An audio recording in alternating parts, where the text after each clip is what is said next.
Welcome to Beyond the Talking Points with David Riley and Josh Jennings. We're very pleased that you joined us again tonight. We're excited tonight that we'll have School Superintendent Mark Griffith. He has already made his way in the studio. We'll also be talking with Whitwell City Mayor Cindy Easterly, and we'll also speak with the new fire chief in South Pittsburgh, Corey Comstock. So it ought to be an interesting show. We're looking forward to it. And joining us right now, we got Dr. Mark Griffith, Marion County School Superintendent. He's come to talk with us a little bit today about the wrap-up of the school year and what's going on in the county. And we're glad to have you with us. Glad to be here. Thank you very much. Let's go ahead and dig right in. Throughout this previous legislative session, there have been some bills that certainly grabbed the attention of educators. Absolutely. As every legislative session. Well, that is true, but we'll contain our thoughts to the 109. Tell us what some of the scary ones were that got hammered down, and then some of the ones that went through that are going to provide some challenges. Well, you know, as any time that, as I said, any legislative session, we have lobbyists in Nashville that keep us abreast on what's coming up on a daily issue. And we'll weigh in as superintendents. I think there's 146 of us, and the lobbyists have us on speed dial just to get input from us quite a bit. And when that phone rings there, we try to do our part to answer those, to let them know what those bills will do, not only to the students, but to the taxpayers in a rural district especially. So we had some bills, we had some resolutions. Representative Dunn had a resolution I know that was a big thing this year that could really affected the long-term outcome of rural districts and small school districts. Luckily, our Representative David Alexander and those folks on the committee there stood with us, and we got that bill killed, and that was a big victory. Yeah. We felt like for small school districts. What was that? That was actually the Constitution that would change the Constitution that would put the educational funding solely on the legislatures. Basically, really? It would take out the small schools lawsuit, take out any litigation if any other future bills pass. And I know one of the voucher bills would, it could have, if it ever passed, it could have taken out any type of litigation from that end of it. So that was a major concern for us. You know, I have a question on the legislative part. We pay taxes. Do we send those tax dollars to Nashville and then they send them back to the county? The way that works on the sales tax, and that's one of the issues that's been debated here for a long time, is the basic education program, basically the BEP that funds us. You know, I know years ago, if you look at the small mom and pop stores and the businesses even in this county here, we had upwards of 200 or 300 probably stores there. Well, that sales tax collected there did go to Nashville, but it come back in a distribution to the county, and part of that is in the BEP formula. But now, when I started 10 years ago, Kimball was the only Walmart. Now we've got one in Dunlap, we've got one in Signal Mountain, we've got one. So that really hurts us quite a bit. And that's one of those things to where, hey, you spend your money locally, and you hope it comes back home. Yeah. Now, one of the things that we've actually, the TSSE lobbyists that we had talked about is actually trying to put a formula in the future to put in something to where you put your zip code in there and those tax dollars come back to your zip code. Now, that would be a win. Because I've had, especially in Chattanooga, I perpetually get asked about my zip code, and perpetually, where I work, I don't shop anywhere perpetually, but but I never really understood and never took time to research that. So I'm encouraged to hear Well, that there's a reason That behind is it. a good idea. Yeah, that's some things that, like I said, we currently probably have about 4 lobbyists up there that's paid through dues, and they, like I said, they keep on top of that, and they'll come up with bills of concern, or and there's a lot of times that I'll get a day's notice that I need to be in Nashville to be set before a committee there to actually talk about what that does for rural districts or what that does to students, and those are some of the Yeah, because rural areas, that's a different baby.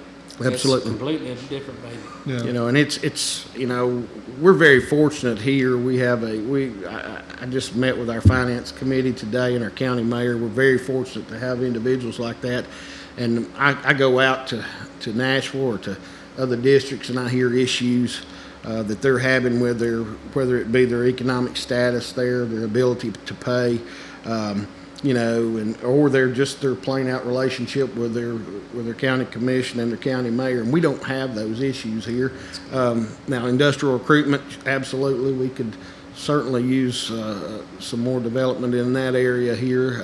But when I get out into Grundy and Van Buren and those counties there, that's just a Consistent challenge for absolutely, everybody. absolutely good, fine folks, but it's just out of their control. Yeah.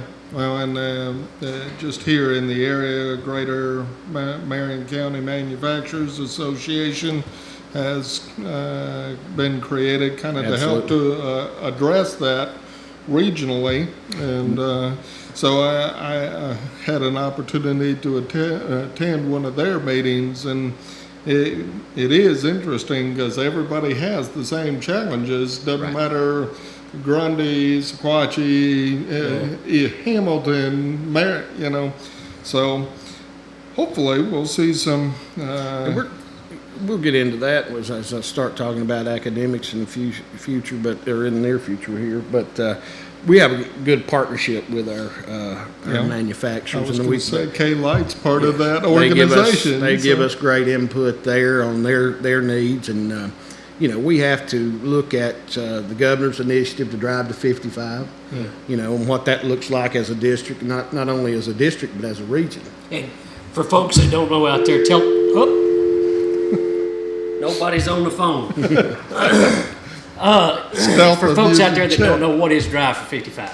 Basically, that is the governor's initiative to get 55% of our folks some type of post-secondary certification. Right now, in Marion County, what do you think? Do you know what our number is? I don't know. Any guess? I'd be afraid to guess, to be quite honest. Now I'm talking about. The governor's office has got that. I'm sure our workforce development folks, actually the county mayor probably has that fresh at hand. But currently I looked at those numbers some time ago and they weren't very promising, but I don't know what they are right now. Wow. Tell us, because there were quite a few academic achievements done this year. Absolutely. I tell you, one of the major academic achievements with South Pittsburgh High School, when the principal, Danny Wilson, contacted me and said that all of the graduates of the 2016 class of South Pittsburgh that started at South Pittsburgh were college and career ready. Isn't that great? First in the state. I will say First that. in the state. First in the state to graduate. Congratulations, South Pittsburgh. Yes, and that was the good work of, Lynn Cooper. Tim Bible was the teacher, and Lynn Cooper, but I forget Stephanie Lewis. I'm sorry. Stephanie Lewis. But we won't put you on the spot. Please don't. Please don't. We're marking all the names that you didn't call. I read that in the paper. That's pretty good, or somewhere. I can't remember if it was which paper, but that's a huge achievement. That is a huge achievement, and like I said, we're going to recognize them at the next board meeting, and is it's great. just we're so proud of that achievement. And we had like I said, we had a lot of good things happen this year. It's probably one of the better years actually that I in my tenure as a closeout for. but still a lot of hard work ahead of us. Sure. Yeah. And we hit the ground running right after the kids got out of the building. We've already had a couple meetings, and we've got a district planning meeting coming up, and we've hit the ground running, trying to put things together and move forward for next year. Yeah, And that excellent. includes budgeting, personnel, and putting the plans together, and looking at the programs and seeing what we're going to do in the future, and if we need to eliminate programs or if we need to put new programs in, and that's some of the things we're going to do. Did I read somewhere Whitwell Middle School, everybody got a Chromebook? Yes, that was the foundation up there helped us out to finish that out. The Whitwell Middle School became Title I status a few years back, and by Title I, their economically disadvantaged status gave them more monies to be able to spend those on. That plan was put together by the administration up there, Ms. Kim Hedrick, Yeah. Well, that's great. And that Actually, was ahead of schedule, too. Absolutely, and that is a goal of the system. Like I said, I'm not sure we're going to achieve it as fast as we want to. Be Okay, quite so honest the with you. rest of the schools next year, that's what I heard. I wish. I'll say that. Oh man, I'd say on average per student, what's that cost? Well, That's pretty expensive, You're going to I be $600 to $800 per student, probably, once you get everything, all the apps The and everything. Yes, recharges and, all the above. Wow. Yeah. So good for them. One thing I learned, Whitwell has a fishing team Yes. going to the nationals. We actually had put that. I didn't actually. I blessed the fishing Yeah. team a few years ago, and the administration up there blessed it as well, and they went to fished a region tournament not long ago, and I think 17 pounds 75 ounces or something probably was the win, and they got the big fish there, and now they bypassed the state and going to the Kentucky Lake to the Nationals sometime in August. I just actually spoke with Mikey Powell probably about half an hour ago, and regarding some fundraisers they're putting together for That is great. that team. So we're excited about that as That's well. great. And then two high schools went to state bracket. Absolutely. For Yes. football. Yep. And girls softball in Marion Obviously County. went Jasper. to third. Yep. I mean, sports, like I said, I don't want to leave anyone out, but because we had great seasons everywhere, but we certainly had a successful athletic season year this year as well. Oh, fantastic. That's great. Anything coming up this next year in school system anywhere? Well, we did talk about the CPT program. I don't know if you all are aware of that. Basically, that's a certified production technician program we put in place. Oh, really? Where's that? That is going to be expanded to all. Wow. I got to work the telephone. So, my big foot, I'm going to sit still. Go ahead, Mark. Sorry. That's all right. Basically, that is a certified production technician program we put in place to where those students will come off with some post-secondary credential. Yeah, that's great. We partnered with TCAT Chattanooga and great partnership there. That's where the local manufacturer folks come into play. We actually sat down with several of those local manufacturers, Lodge Manufacturing. It's not Veriform anymore, but Jasper Materials. Polygym or something. Jasper Materials and those folks have been instrumental in blessing that curriculum and saying, yes, if this is something that we need, and if they get that credential, they're possibly going to get an application, an interview. So That's great. we're excited about that, and we're expanding that to. Had the meeting today, actually the regional meeting today. We brought in Gadsden State. We brought in Chattanooga State. We had several folks there from the district-wide and just talking about how we can make that program better. Yeah. And that's some of the things that we're going to expand on. great. Well, that is great. No, So you just got a renewed 4-year contract. I did. So you're gonna be with us a little while longer. Going to be with you, good Lord willing. I'll be there a little while longer. I just started 10 years, April 1st, up there. It doesn't seem like it's been 10 years. No, it does not. When you said that earlier, I thought, man, has it really been 10 years? Yeah. But it's You know, and here's the thing about it. It's a great county, good people. But you work with a good board. You work with a good county commission. You work with a good county mayor, good administrators. Just surround yourself with good people, and it's nothing I do. I just kind of guide that it ship. becomes a and lot easier with the everybody right else- pieces in place. Everybody else does that part of it. But yeah, it's and speaking of board, you got several running. I do. It's is all districts running this No, time? we've got, we'll have District One. 1, and that's Miss Julie Bennett. She Yeah. is unopposed. District 2 has Miss Teresa Lofty Childs and Roger Evans running. Yeah. And then District 3 is not open. It's Mr. Ryan Phillips. Yeah.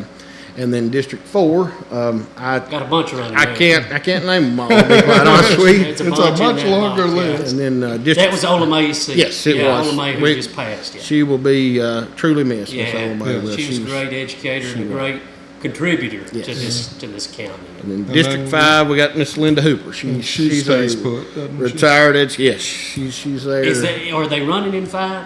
No, Not no, at all. not So at all. 1, 2, and 4 run together, yes. and 3 and 5. Well, 4 wouldn't run, would Yes. it? Oh, okay. we have a 3 cycle and then the 2 I cycle. see. Yeah. But because of her death. Yes, yes. Okay. So you learned something every day. Mark, we sure appreciate you coming down. Josh, I appreciate it, and David appreciate it, and like I said, I'll be glad anytime just to come down Yeah, and give great. you the state of the schools, and or just talk about anything you want to talk about. Keep up the good work. Everything's looking good. Well, like I said, surround yourself with good people, and they'll take care of you. I appreciate Thank it. you, buddy. Coming up you. next, we've got the Whitwell City Mayor, Miss Cindy Easterly. and we'll be right back.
This was radio. Welcome back to Beyond the Talking Points. We've got with us here the city mayor, Whitwell City Mayor Cindy Easterly. Thank you for joining us. Thank you for having me. Glad to have you. And obviously, a hot topic for Whitwell right now is the proposed urban growth amendment. And just kind of give us the city's position on that and why we're doing it and why we're doing it right now. Well, you say hot topic. I've not heard anything about it, so I'm not sure how hot a topic it is. We've had a couple of people, has voiced their objection, but not that many. So what happened is Dwight Bryant is a gentleman from Whitwell, was raised here, graduated from school here, and went off and had his living in West Virginia, Somewhere up there. somewhere up in that area. And so he decided he was ready to kind of change things. His children were ready to kind of take over there. He decided he wanted to bring a business home and help his hometown. Come down, tried to find property in the city of Whitwell, didn't have any luck, and so he located just outside the city. Okay. And he is willing to be annexed. So that he is part of the city, and we can, that growth that he's bringing to us, we can use that to help the city grow also. And he also, he needs the services. He needs to be able to show that he's in those city limits and be able to show he has that fire coverage and the water and the sewer and all those aspects. So first thing you got to do, because that property where he's located is not in our urban growth boundary that was developed in 1999, I think. Okay, yeah. And so we had to draw that back up and submit it to be approved, so that down the road, hopefully, we can bring that property into the city limits. So it sounds like it's a good thing for Whitwell. It is a good thing, Yeah. we need those businesses. That's what we, Bring jobs and- yeah. And where Whitwell is, we're not close to the railroad, we're not close to the interstate. I mean, it's a straight shot, Right. but when they discuss it, they don't discuss it like we're Yeah. close, so. That doesn't qualify stone's Yeah, throw. exactly. I mean, 10, 15 minutes, depending on how you drive, down the road, you're at the interstate. So, so we're happy to have him, and we appreciate that he's willing to let us bring him into the city limits. Okay, Yeah. all right. And now, correct me if I'm wrong, you just partnered with Jasper to get a new sewer system going into that industrial park also. Exactly, yep. And Where is this? Is the industrial park? it's Valley View Highway. Yeah. It's where Prologue is.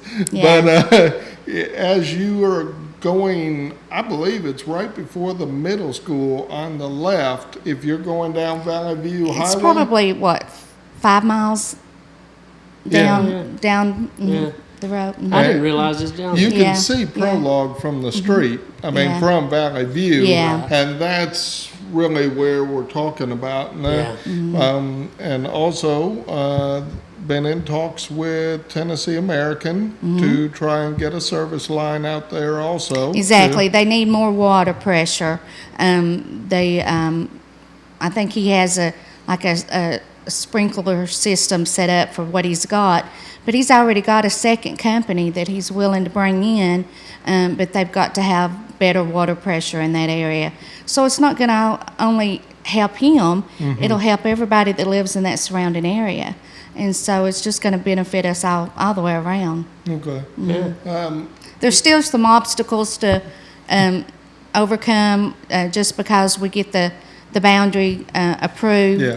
That doesn't mean we're actually there to the annexation, because the road has to connect to the city limits, and it doesn't. So, Oh, okay. we'll have to sit down with the county then and discuss how the city can take over that road from the city limits to his property to be able, so we'll have to start maintaining that instead of the county. Oh, wow. So, yeah. So there's a financial, Exactly, gotta exactly, take that into budget consideration. exactly.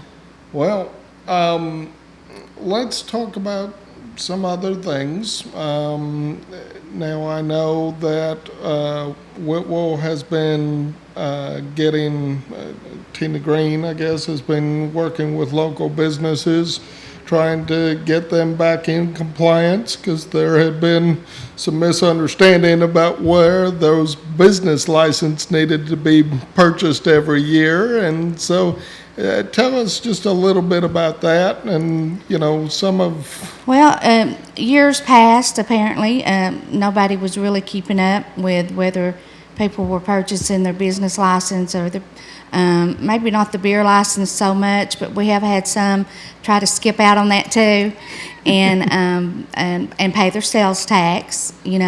So when she come on board, she got to looking at that and has really done a great job of getting that money brought in and explaining. We had one that was like, well, it's a personal business or something, so I don't have to have a business license, something like Yeah.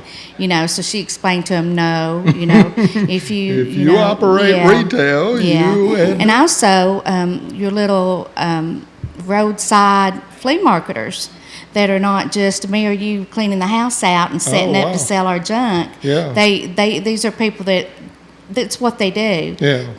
There is a different type of license that they also can purchase or have to purchase to be able to do that if it's on a regular. peddlers? I'm not exactly sure But what it's called. I yeah. think But- individuals can only do that once a quarter if they were doing it out of their house, and Yes, these people yes. were doing every Yeah, weekend. they're setting up every weekend, and you can tell that they've got 500 flags. Yeah. So that's not the yard I found sale. that in the attic, I swear. Yeah. So those individuals, they've been hitting them up, to get them to have that license. That's unique because Hamilton County, they make us renew, because of my businesses there, I live here, but they make us renew that business license every year with our property tax. Oh, And if you don't pay your business license, you get a nice visit from a man with a badge oh, who says, yeah. It is it's time to time. pay it. Yeah. So, Yeah. because every little bit helps. Yeah, Yeah. it does, In the and city. we know which businesses are doing really good, and so, they couldn't be doing good if it wasn't for our citizens Yeah. in Whitwell and the surrounding areas. So, you got to pay your share. Well, and I really respected the fact that Whitwell City was allowing Tina that much latitude, because if you were in a bigger community, that there ain't no way you get the free help. Well, much like Josh Yeah. said, you'd more likely be a piece of paper with a man in a badge. Yeah, So, yeah. I really respected the way that was getting resolved, and people seem to be responding to that Yeah. there locally. So, You had mentioned something earlier that I thought about. Tennessee Americans over the water there now. How's that working out? It's working real Good? good. It Yeah. is. We don't have much contact with them anymore. They've got their own payment system up and running. Really? So the cities, they can still pay at the city, but it's not as like it was. So the only way I think they can pay is if they pay with credit card or something like that. But so we don't have a lot of communications. Michael keeps us up to date on anything that he feels like we need to know. But they've already got their connection to Dunlap, so they've already run the lines north of the city, so they can connect with Dunlap. In cases of the river running dry and us having problems with the water, that way they're connected to a bigger source and can utilize that. But they've Really done a great job. They have one of their concerns was on the north end of Whitwell, where the senior citizen apartments are. They was very concerned with the size of their line there, and that was one of the first things they did was fix that in case of emergencies for fires and stuff. You don't realize how important that is until you go through it. yeah, So take a survey of that line Yeah. and go, we're going to have a problem if Yeah. we end up having an Yeah. emergency here. Right. So, My mom and dad lost their house, and that was one of the problems. They didn't have a hydrant real close to their house, so Oh, that wow. caused a lot of problems. So. sure, sure. Well, I know that I go to several of these meetings, and it is funny how many similarities there. You can just plug different names Well, in. you've got everybody, even Chattanooga. The infrastructures are old, Yeah. I mean, Tennessee American Water is over there, and they're having the same problems. Sure. You know, I did home health over there, and I had one patient I went to for 2 weeks. There was water leak there. You could see it just coming out of the ground, Your own Yeah, Yosemite. and so finally, they came and